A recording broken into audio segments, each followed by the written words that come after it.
The Fire Within by Krista Lacey.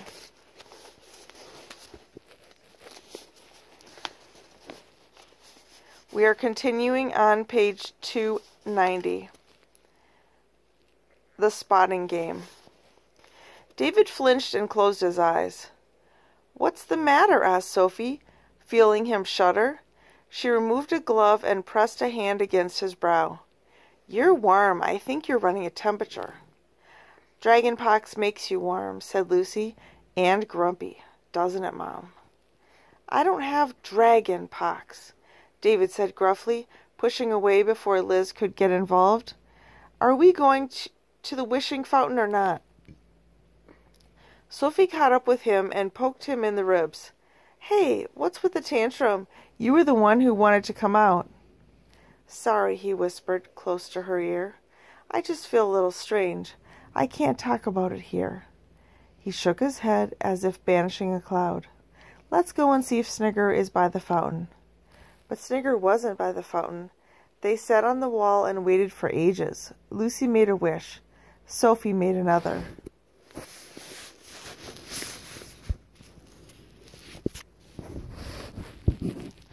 Liz produced a thermos of tea and some cookies, but even a shower of cookie crumbs sprayed around the roots of the beech itself couldn't drag a single squirrel into view. It was the same as at the bandstand. And the great oak. "Where are they?" Lucy pined, joining the others on the bench that circled the trunk of the tree. "We could always try splitting up," said David. "Splitting up," said Lucy. "What does he mean?" "I have no idea," said Sophie, looking puzzled and annoyed. "If you two want to be alone," said Liz. "We don't," said Sophie bristled.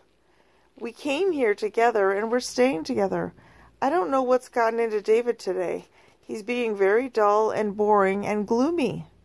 She snatched her hand away from his arm and pushed it into the pocket of her coat. David tried to explain. "I just thought if we searched in pairs, we'd have a better chance of spotting one. That's all."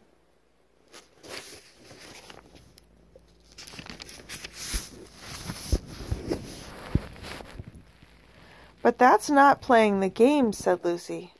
"No, it isn't," said Sophie. "Whose turn is it?" "His." Sophie swallowed a sigh. "Well, where do you think?" David picked at a button on his coat. "It's impossible to know. They could be anywhere." "Maybe we should just go home," said Liz. "No," said Sophie. "Not until David joins in the game." She stared at him darkly. "All right," he said, covering his eyes. "I guess—" Where? He asked himself, and saw Gadzooks write George on his pad. "Go away," growled David, tightening his fist.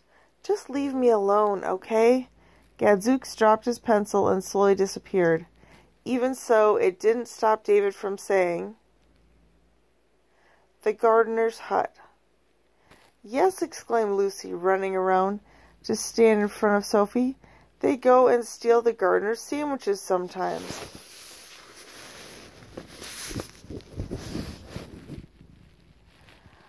"Aha," said Sophie. "No wonder they don't want our measly peanuts." She stood up and flicked a leaf at David. "Come on, Mr. Misery, you can lead the way." He took them back to the duck pond. They followed the water around in an arc, passing through a quarter of weeping willows and slippery patch of wild bird droppings, before climbing through several conifer beds, then out again into the level ground. As they were passing a memorial stone rising from the earth like a granite finger, the library clock began to strike. David counted 9 slow bongs. He stopped in his tracks as the others walked on. Just ahead of them now was the gardener's hut, tucked away in a small enclosure framed by a waist-high hedge. At the rear of the hut was a mound of old cuttings. David sighed toward it as Lucy rapped her knuckles on the base of the wheelbarrow. The noise brought the gardener into the open. "Afternoon," he grunted. "Mrs. Pennycettle, isn't it?"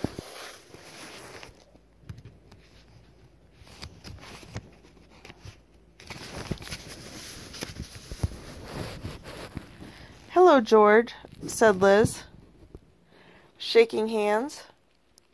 "Nice to see you again. How's Mrs. Dingwall?" "Still dustin' that dragon you sold her.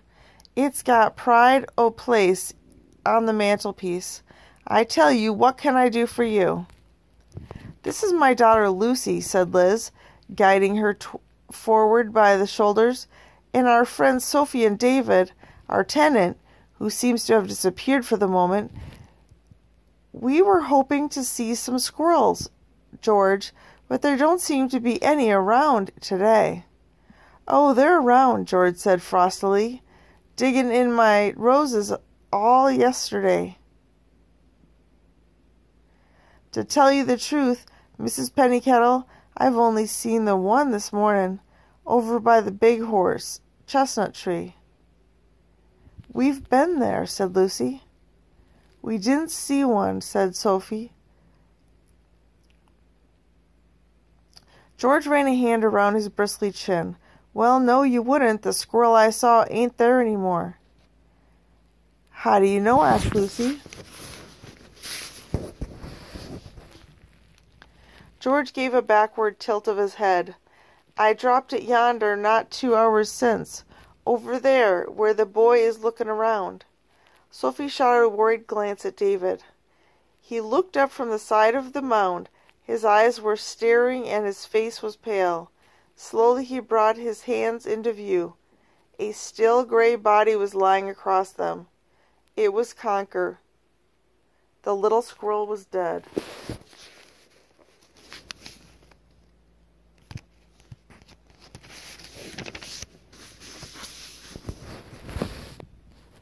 Now we're on page 296, Nature's Way.